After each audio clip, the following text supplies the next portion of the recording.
Dicen, ¿Quiere hacer? ¿me ¿Ustedes? permiten compartir? Sí. Ya está para compartir, Valeriana. Ya, Ah, Luis. ¿el grupo 3 va a comenzar ahorita? Sí. Ah, ya. Ay, perdón. Grupo Ángela Rodríguez, Laura Sandoval, Hikari, Valeriana y Nicole Calderón. ¿No ve? Sí, sí.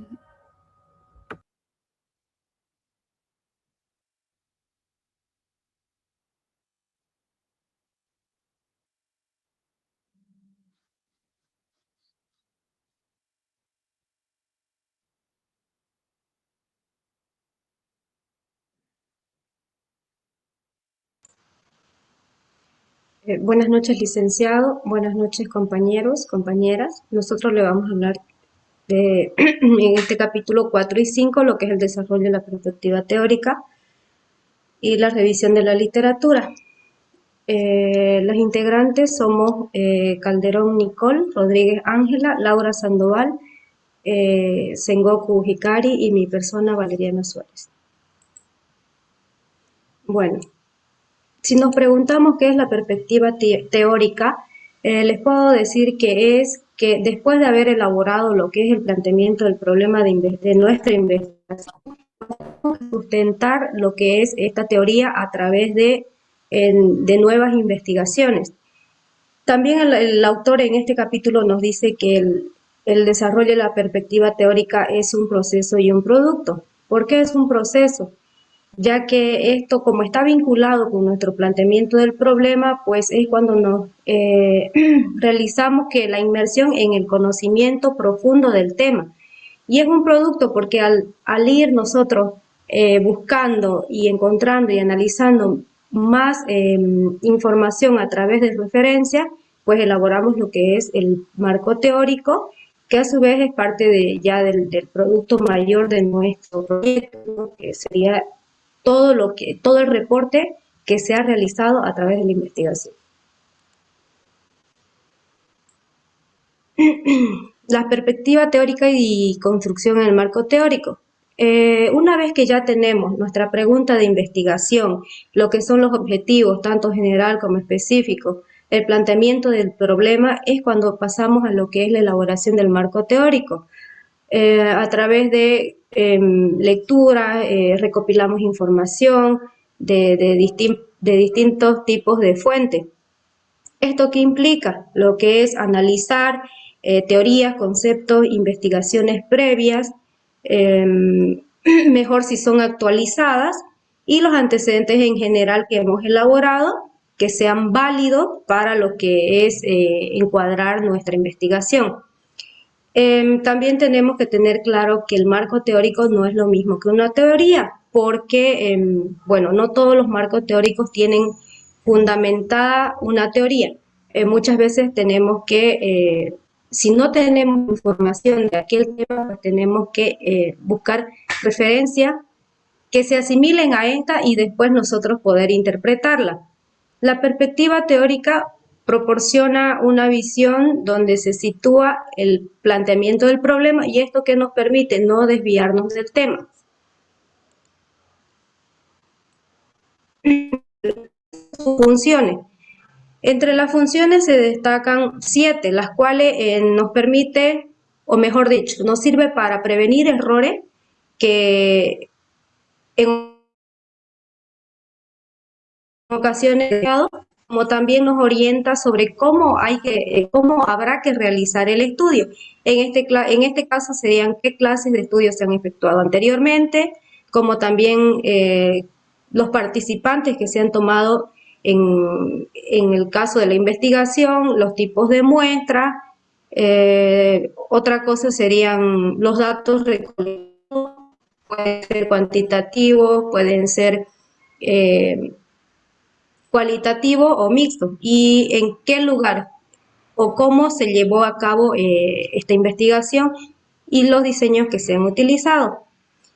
Como tercer función tenemos que ampliar el horizonte del estudio o guía al investigador, como les dije anteriormente. Esto nos ayuda a centrarnos directamente en lo que es el problema, en el planteamiento del problema, y así evitarnos desviarnos del tema de investigación. Documenta la necesidad de realizar el estudio, conduce al establecimiento de hipótesis y afirmaciones, en este caso que sería que tenemos que buscar investigaciones que sean realmente corroboradas y fidedignas, de fuentes fidedignas. Inspira a nuevas líneas y áreas de investigación y como les dije anteriormente, bueno, si no tenemos una referencia exacta acerca de nuestro tema de estudio, pues podemos seguir investigando, pero siempre y cuando nos mantengamos en el margen de lo que es el planteamiento.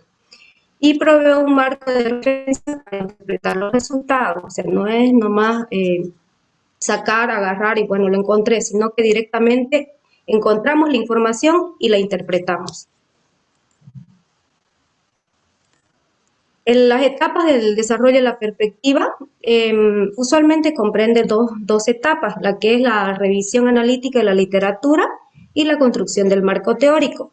La revisión de la literatura consiste en lo que es detectar, consultar y obtener bibliografías de materiales útiles para lo que es el propósito del estudio, en este caso que serían libros, como también acudimos a la web, a libros electrónicos o también físicos, ¿no? Y de esto se extrae y se recopila toda la información importante y necesaria para nuestro problema de investigación. Y de ahí damos paso a lo que es la construcción del marco teórico, la cual se basa en la información, en la recopilación, integración de todo lo que hemos investigado.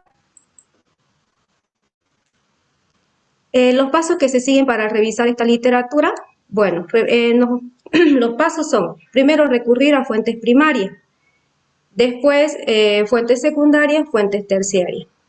Las fuentes primarias, como sabemos que son la información de autores que informan directamente acerca de los resultados de nuestras investigaciones.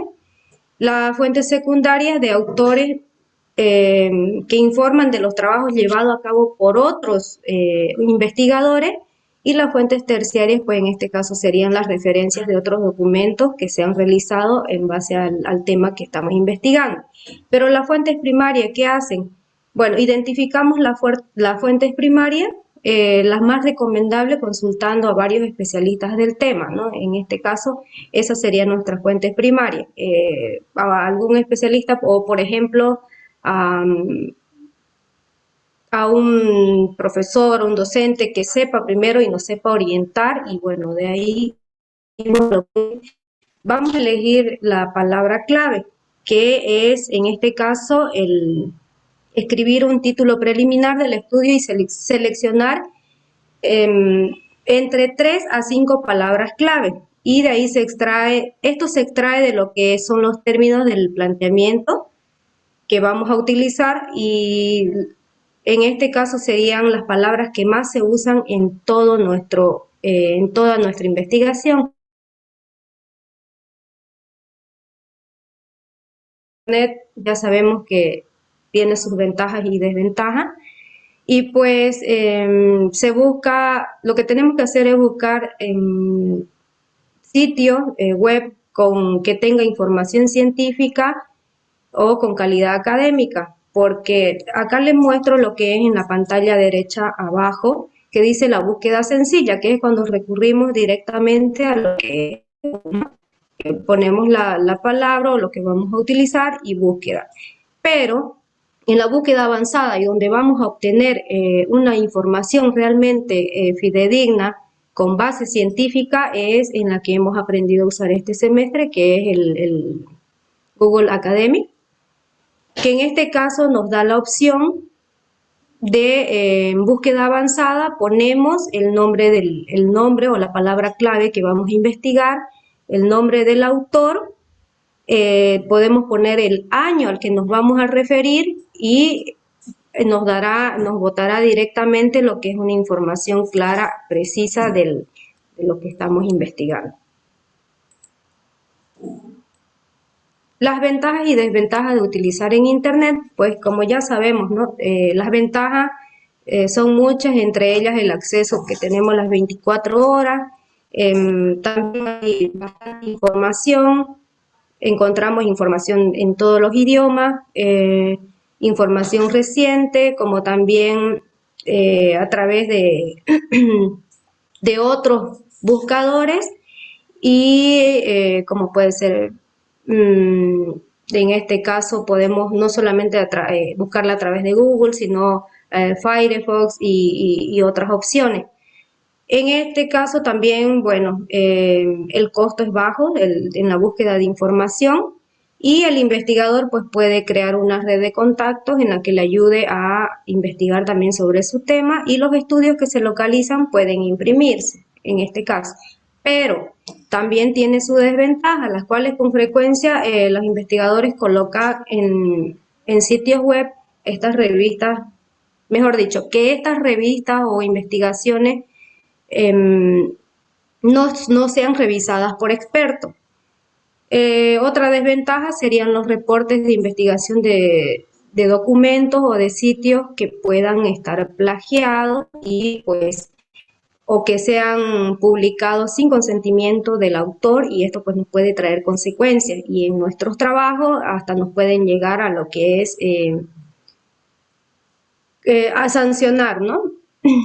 Como también la otra desventaja puede ser que eh, es tardado localizar estudios de calidad sobre nuestro tema y la información puede estar desorganizada o puede ser poco útil y para tener acceso a estos a veces cuando tenemos textos realmente, o mejor dicho, documentos realmente importantes, pues hay que pagarlas, ¿no?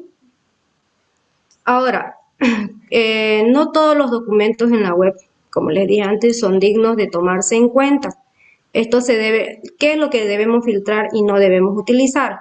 Los que constituyen simples opiniones y sin apoyo o resultan insustanciales, aquellos que pueden ser comerciales y no incluyen nuestra información o que no esté corroborada, y otros que carecen de apoyo racional verificable o que no tengan fundamento.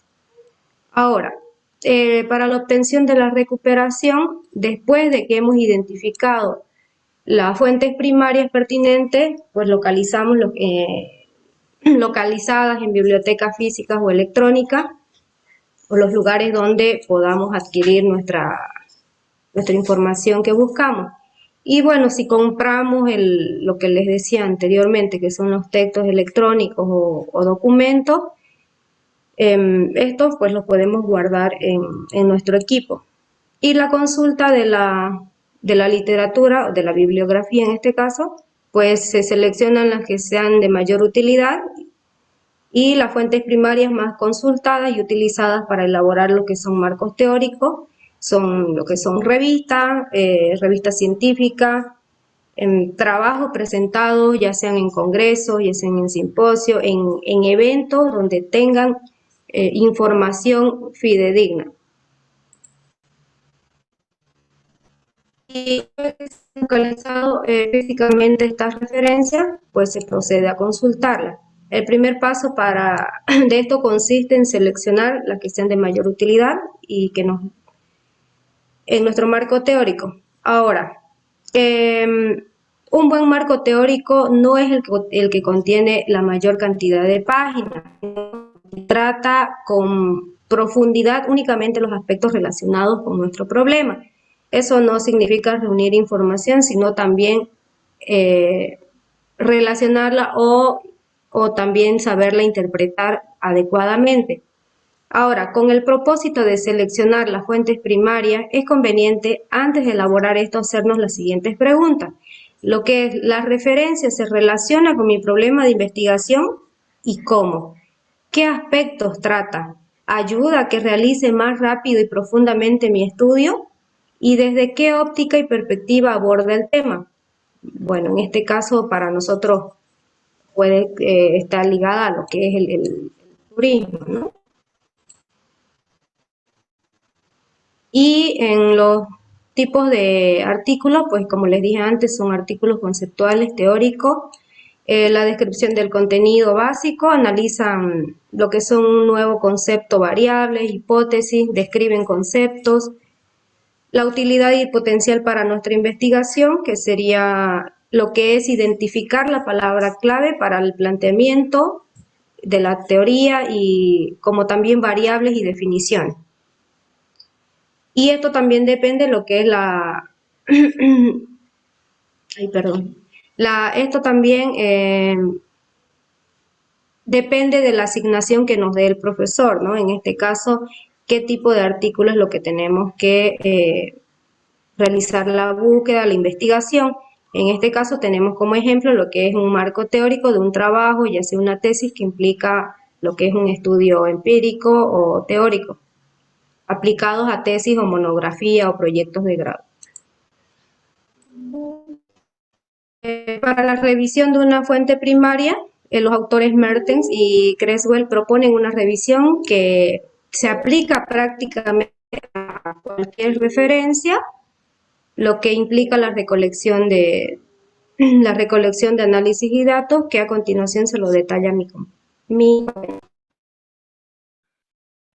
Bueno, vamos a continuar con lo que es la revisión de una fuente primaria que nosotros vamos a tomar en cuenta en nuestra investigación. Los autores, Mertens y Creswell proponen lo que es una revisión que aplica prácticamente cualquier referencia, que implica tanto lo que es la recolección y el análisis de datos. Y para este caso estamos tomando los siguientes pilares, que son el planteamiento del problema e hipótesis, también el paradigma del investigador, también lo que es el diseño.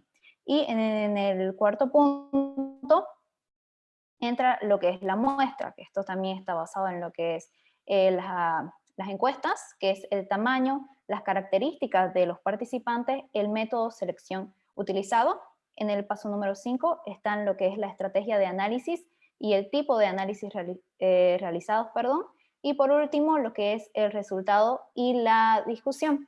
Y para este caso, las referencias, si no llegan a coincidir con el planteamiento que nosotros estamos dando en nuestra investigación, se van a desechar, o si no, se le va a dar un nuevo enfoque. Este es un paradigma distinto y debemos considerar si los resultados que nosotros vamos a tener van a ser útiles para nuestra investigación. El diseño que acabo de mencionar anteriormente, la muestra, el análisis, los resultados y la discusión deben ser apropiados de acuerdo con el planteamiento del estudio revisado que nosotros estamos haciendo. Al siguiente.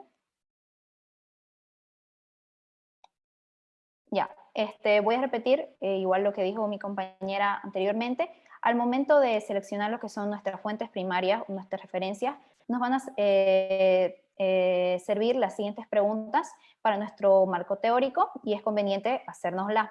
La pregunta número 1, y va en este ciclo, que es: la referencia se relaciona con mi problema de investigación, y cómo se relaciona esta referencia. Seguimos con qué aspecto trata. Ahora vamos con la siguiente pregunta, que es: ayuda a que se realice más rápido y profundamente mi estudio. Y seguimos con lo que es: desde qué óptica o desde qué visión vamos a abordar lo que es nuestro tema. Y también en esta parte del tema entran tanto lo que es el tema psicológica, antropológica, sociológica, médica, legal, económica, y etcétera, etcétera, el tema que ustedes o que nosotros elijamos. Una vez hayamos seleccionado lo que son nuestras referencias o nuestras fuentes primarias útiles para nuestra investigación, tenemos que revisarlas cuidadosamente y también se tiene que extraer la información necesaria para integrarla y desarrollarlo en el marco teórico. Y el siguiente.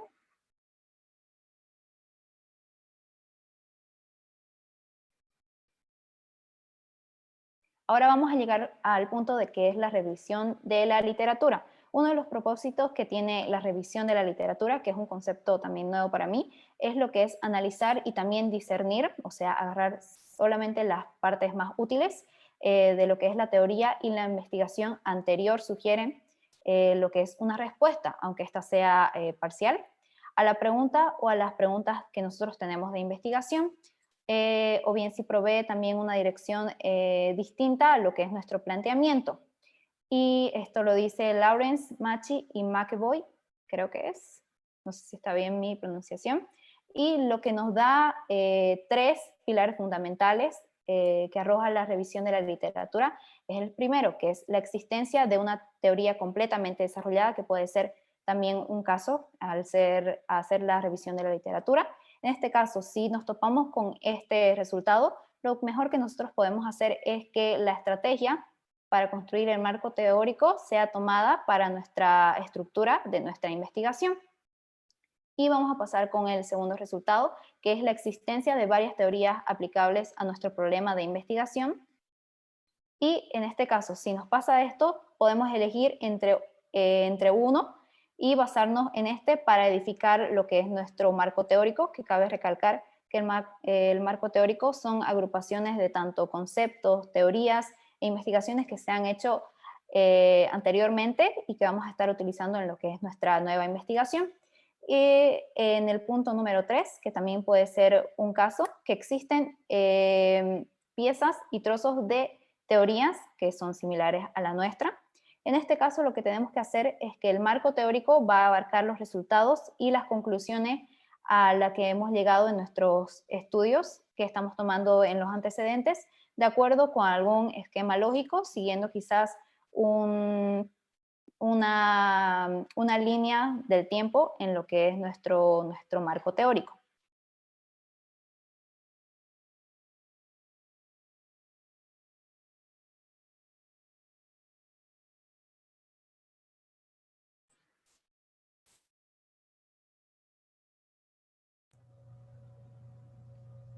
Ya, continuando, vamos a hablar sobre los descubrimientos interesantes pero parciales que no se ajustan a una teoría. Como mencionamos anteriormente, cuando no hay teorías ni generalizaciones sobre el tema que vamos a estudiar, sino más bien solo algunos estudios previos vinculados a nuestro planteamiento, estos podemos organizarlos como antecedentes de forma lógica y coherente. Como ejemplo, les vamos a hablar sobre un estudio de Núñez, quien finalmente después diseñó una investigación para validar un instrumento que midiera el sentido de la vida de acuerdo con el pensamiento y la filosofía de Viktor Frankl. Al revisar la literatura se encontró que habían otros tipos de pruebas logoterapéuticas que medían el propósito de vida, pero este no reflejaba totalmente el pensamiento de dicho autor. Él no se acogió a ninguna teoría, por lo que adaptó un esquema de pensamiento. Y entre sus apartados del marco teórico, en cuanto a medición del sentido de vida, se encuentran los test logoterapéuticos, el test de Song y el test de Belfast, por nombrar algunos.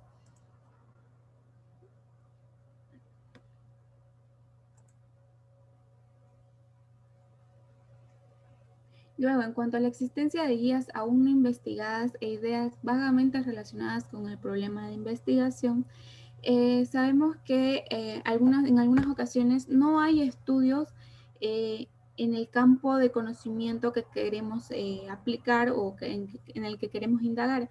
Para ello, el investigador tiene que buscar la literatura que, aunque no se refiere al problema en específico, tiene que estar relacionado y para orientarse dentro de él. Un ejemplo es el de Paniagua, que al llevar a cabo una revisión de la bibliografía sobre las relaciones interpersonales entre el comprador y vendedor en un contexto organizacional mexicano, no detectó ninguna fuente primaria sobre el tema en específico. ¿Y qué él hizo? Y tomó referencias sobre relaciones interpersonales provenientes de otros contextos y las aplicó a la relación entre el comprador y vendedor para construir su marco teórico.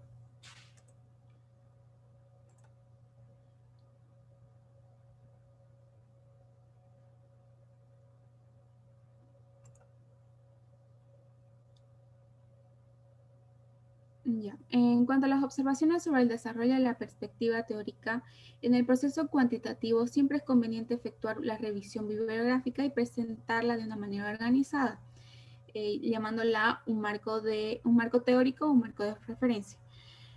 Aunque nuestra investigación no pueda centrarse en un objetivo específico, es recomendable que se revisen los hechos antes, y esto ayudará a concebir un estudio mejor y más completo. En cuanto a la tabla que podemos ver en la pantalla, habla sobre el papel del marco teórico durante el proceso cuantitativo.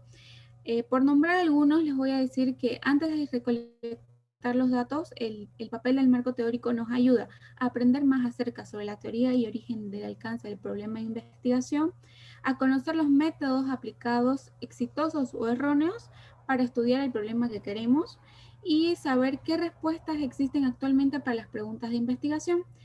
Después de recolectar los datos, también nos ayuda a explicar las diferencias y similitudes que hay entre nuestros resultados y los resultados que se han presentado del conocimiento existente, analizar formas de cómo podemos interpretar los datos. Bueno, esos son algunos papeles dentro del marco teórico antes y después. Continuando con la perspectiva teórica, al construir el marco teórico, como mencionaron anteriormente, nos tenemos que enfocar en el tema que vamos a estudiar y no divagar en otros temas. Y como también se mencionó, no es solo reunir la información, sino también hay que interpretarla. Un ejemplo de ello es el tema de investigación que tenemos en pantalla, cómo afecta a los adolescentes exponerse a programas televisivos con alto contenido sexual. La estructura del marco sería más o menos así como se presenta.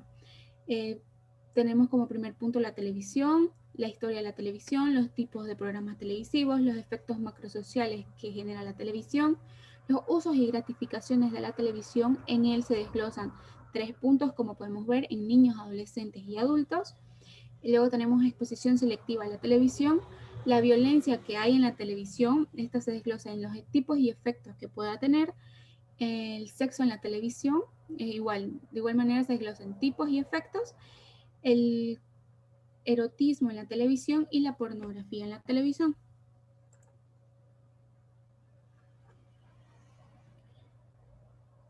Bueno, ¿qué método podemos seguir para organizar y construir el marco teórico? Una vez tenemos recolectada la información, vamos a poder empezar a organizar lo que es nuestro marco teórico. Para ello, un paso previo consiste en ordenar la información recopilada. Para ello, 2 autores nos proponen 2 tipos de métodos. Hernández, Sampieri, Méndez y Creswell recomiendan el método de mapeo para elaborar el marco teórico, y Roberto Sampieri además ha sugerido otro que es el por índices. Enseguida vamos a ver el modelo del método de mapeo, que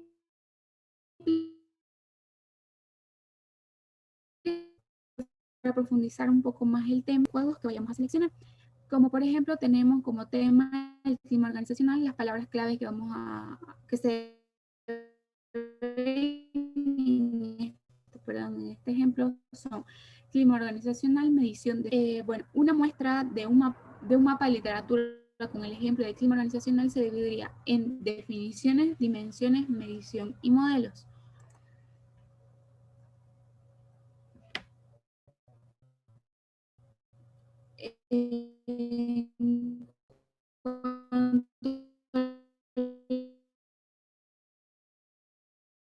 El mapa de la literatura con el ejemplo de clima organizacional, como podemos ver en la imagen, hay las dimensiones dentro del marco teórico. Y en el mapa de literatura con autores es lo mismo, simplemente citando a los autores de los que estamos sacando referencias. Estructuramos el marco teórico con base a los 4 temas. Como vimos, definiciones y características de enfoques del clima organizacional, 2 dimensiones del clima organizacional, 3 modelos del clima organizacional, 4 medición del clima organizacional, y bueno, como último punto tenemos la conclusión, que es el del marco teórico. Cada tema se despliega en subtemas. Por ejemplo, de las definiciones del primer punto podemos sacar definiciones fundamentales, las características organizacionales, y así depende de qué punto vayamos a tocar, se van desglosando para hacer más específica la información.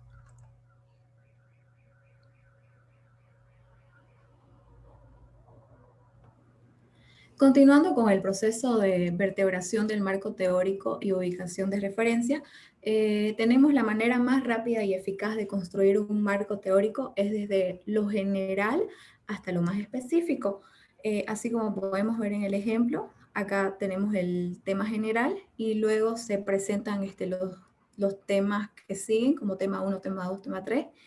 Y otra cosa muy importante es que se debe limitar a los antecedentes. Por ejemplo, para que se entienda mejor, si vamos a hablar sobre la historia del jugador Messi, vamos a hablar entonces, el tema principal o el tema general va a ser la historia de Messi. Entonces van a surgir temas, como tema 1, por ejemplo, a qué edad él empezó a jugar fútbol. Como segundo tema sería cuando él se convocó, pasó, no sé muy bien, pero pasó por decir a las categorías para profesionales. Entonces de esos temas van a surgir los subtemas que ya sería lo más específico de ellos. Y de ahí van a nacer también las referencias. Entonces en estos apartados no podemos colocar antecedentes como por ejemplo la historia de fútbol o cuándo nació el fútbol o en qué cancha se dio el primer partido de fútbol, porque no se vería práctico. Ese es un ejemplo para que se pueda entender.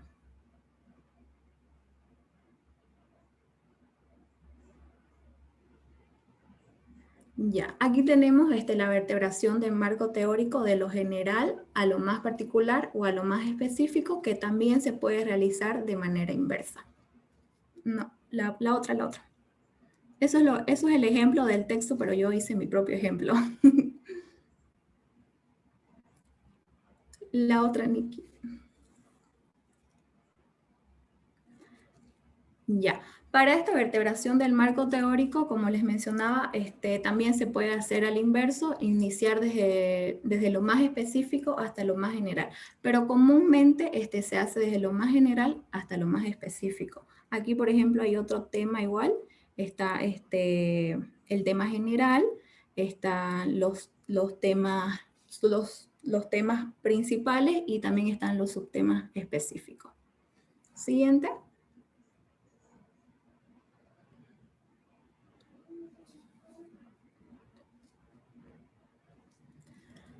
Siempre nos hemos preguntado la cantidad de referencias que debe tener en el marco teórico, pero esto depende del planteamiento del problema, depende del tipo de informe que vamos a elaborar, depende del área y también, aunque no lo crean, depende del presupuesto.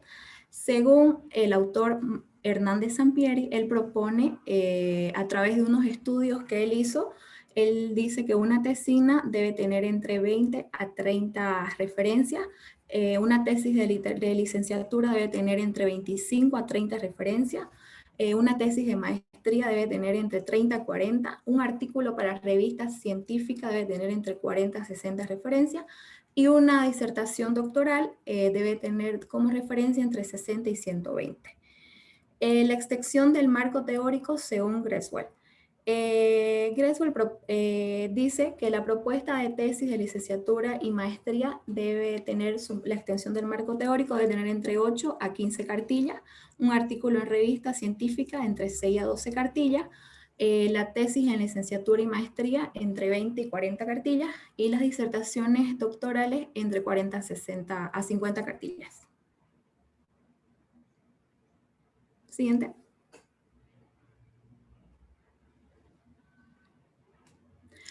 Aquí, ¿cómo redactamos el marco teórico? Es la pregunta y quizás la parte donde más vamos a sufrir.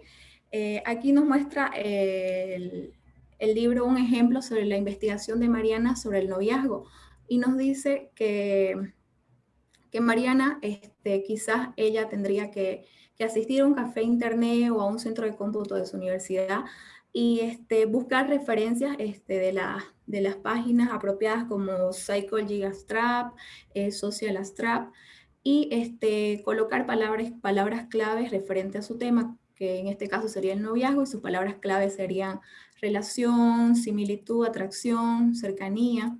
Entonces, ella va a seleccionar las referencias y y con eso va a aprender a armar su marco teórico, a elaborar su marco teórico apropiadamente y utilizando el formato APA, formato Harvard y Vancouver. La siguiente.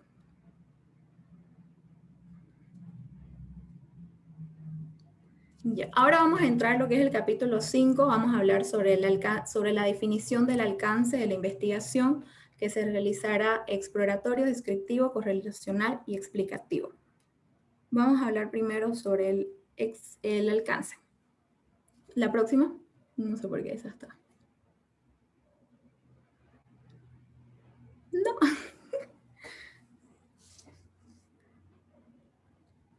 Después de esa, Nikki.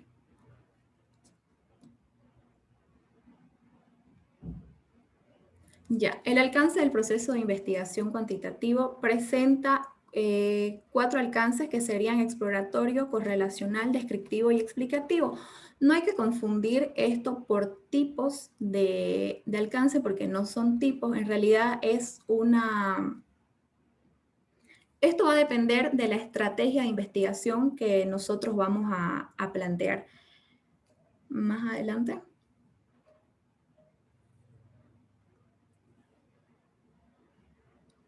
Ya, el estudio de alcance explorativo. El estudio de alcance explorativo es cuando nosotros escogemos un tema que no se haya investigado antes, por ejemplo, una nueva enfermedad, una clonación de seres vivos, es un tema que desconocemos, que nadie lo ha estudiado, entonces vamos a explorar, vamos a investigar a profundidad. Y este estudio de alcance nos sirve para indagar nuevos problemas, para familiarizarnos con fenómenos altamente desconocidos. Siguiente. Ya, continuando con los estudios del alcance descriptivo, este consiste en describir los fenómenos, situaciones, contextos y sucesos. Quiere decir que busca especificar las características o las propiedades, ya sea de personas, de grupos o de comunidades, etc. En este estudio, el investigador tiene que ser capaz de definir 2 cosas. ¿Qué se medirá, ya sean conceptos, variables o componentes? Y sobre qué o quiénes se recolectarán los datos, ya sean personas, grupos, comunidades, objetos, etc. Aquí tenemos un ejemplo, que es que si queremos medir las variables de las escuelas, nosotros tenemos que saber antes qué tipo de escuela va a ser. Si va a ser pública, si va a ser privada, si va a ser religiosa, de un género, mixta, etc. Siguiente, por favor.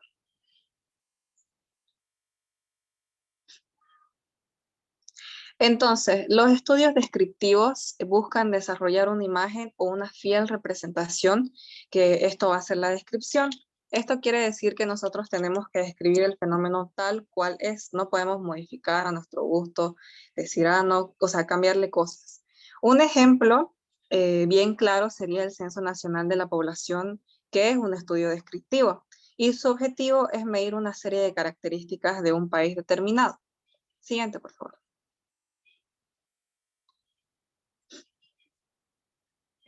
Ahora vamos a hablar de los estudios de alcance correlacionales.